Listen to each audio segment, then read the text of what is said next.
Hello everyone, welcome back to the channel. Today we're diving into the major story of Tabriz in northwest Iran. A deeply hidden underground missile base that was revealed by satellite imagery to have been hit by Israel in its escalating war with Iran. We'll break down what we know, why it matters, and what it could mean going forward.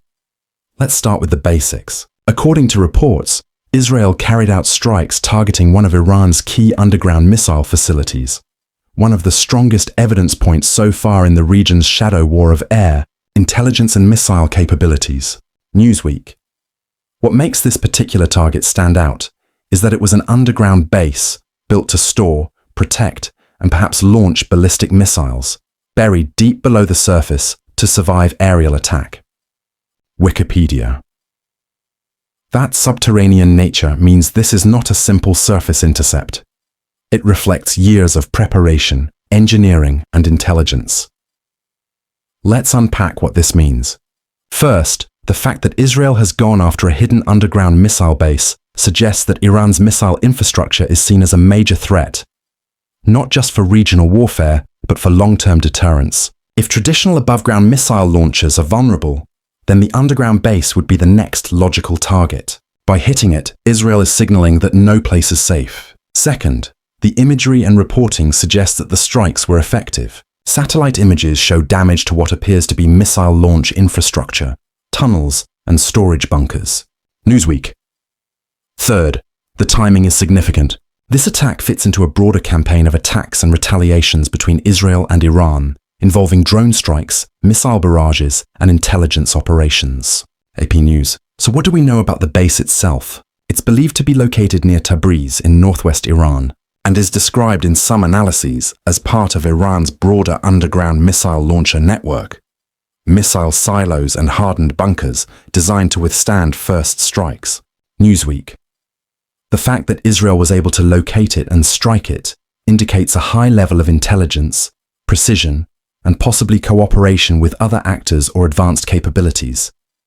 On Iran's side, the existence of such a facility highlights their focus on missile deterrence, the belief that, in a future war scenario, mobility, hardening, and underground facilities count.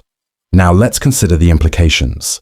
For one, for Israel, this strike and ones like it serve as a warning that they will act preemptively to degrade threats before they fully mature. Israel has long maintained that it cannot wait until Iran acquires long-range or nuclear-armed capabilities, so striking missile infrastructure is logical in their strategic calculus. For Iran, the damage raises questions about the security of their missile city concept.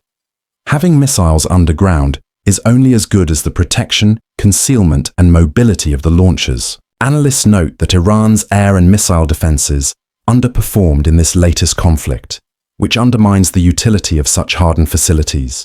Foreign Policy Research Institute.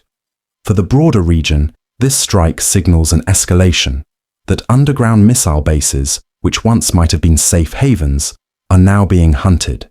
That could increase the risk of miscalculation or rapid escalation. Another dimension, there is the retaliation factor. Iran has already fired missiles and drones into Israel in recent months in response to past strikes. AP News. When one side takes out a deeply buried facility, the other side is likely to respond, perhaps more aggressively or unpredictably. The danger here is that underground missile-based strikes are less reversible. They degrade not just assets but strategic deterrence. If Iran feels existentially threatened, escalation becomes likelier. We also need to examine the technical side of the attack. To hit a deeply buried facility, Israel and its intelligence services, and perhaps other partners, had to identify the tunnels, entrances, bunkers, and missile storage zones. The analysis suggests that the Israeli campaign combined covert drone operations, intelligence infiltration, and conventional airstrikes. Wikipedia.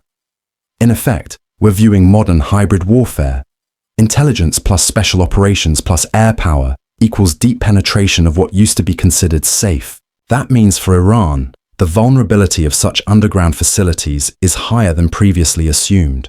For viewers watching this, you might ask, what happens next? First, Iran may move to further disperse, mobilize, or relocate its missile launchers. It may invest more heavily in anti-air and anti-missile defenses, including layered systems around hardened facilities. Second, Israel may continue targeting Iranian infrastructure anywhere it deems imminent threat. If Iran reacts with mass missile volleys, the conflict could widen. Third, in such a scenario, third-party states and international actors, US, Russia, China, will find themselves drawn in, either through providing defense systems, intelligence, or pressure to de-escalate. It's worth noting what this means for civilians and for regional stability. Underground missile bases might seem far removed from everyday life, but when missile strikes and aerial operations increase, civilian populations are at risk, either from retaliation attacks, from misfire, or from being drawn into a broader war. In Israel, people have been sleeping in metro stations as shelters during missile alerts. AP News. In Iran, populations around missile bases may feel the heat if strikes expand. The humanitarian dimension is often overlooked in strategic discussions. Let's also think about the strategic message. By hitting an underground missile base, Israel is effectively saying, "We can reach you even in your hidden bunkers." That has a deterrence component, but also a provocative one. Iran must react or show resilience, or appear weak. Israel must manage its escalation ladder. If Iran backs down, Israel has scored a strategic victory. If Iran retaliates massively, then Israel may face a larger war than intended. From an intelligence security perspective, this strike underlines the value of space assets, satellite imagery that identified damage. The public release of satellite images of the Iranian missile-based damage implies that Israel, or its partners, were confident enough to leak visual proof. That transparency, or selective transparency, is part of psychological warfare, showing capability, projecting deterrence, and raising the cost for the adversary. In the context of the Iran-Israel war generally, this incident is symptomatic of a broader shift. We are moving from proxy warfare, asymmetrical attacks and limited skirmishes, to deeper penetration strikes inside territory, including hardened targets. That raises the stakes. The risk of miscalculation multiplies. Previously, Iran may have been somewhat sheltered in its own territory. Now the illusion of sanctuary is eroding.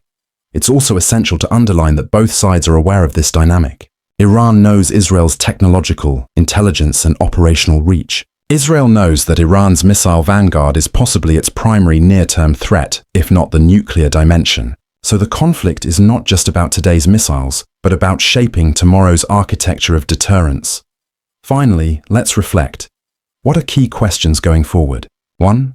Will Iran rebuild or harden its underground missile infrastructure rapidly, or shift to more mobile, dispersed launchers? 2. Will Israel and partners strike those too? 3. Will the conflict broaden beyond Israel and Iran, for example via Lebanon, with Hezbollah, Syria, or maritime routes? 4. How will major powers respond? Will the US escalate support, impose sanctions, or push diplomatic solutions? In summary, this strike on the underground missile base near Tabriz is significant in many layers: intelligence, operational, strategic, deterrence, and escalation. It shows how modern warfare is shifting underground, into the shadows, and how hardening is no longer a guarantee of safety. For Israel, it's a bold step to disrupt what they view as an existential threat. For Iran, it's a challenge to rebuild credibility while avoiding over-escalation. For the region and the world, it raises deep questions about how subterranean warfare, missile deterrence, and precision strikes will shape the next chapter of conflict. Thanks for watching. If you found this review helpful, please like, subscribe, and click the notification bell so you don't miss our future breakdowns. Let me know in the comments what you think. Will Iran respond? Will Israel go further? And what does this mean for the balance of power in the Middle East? Until next time.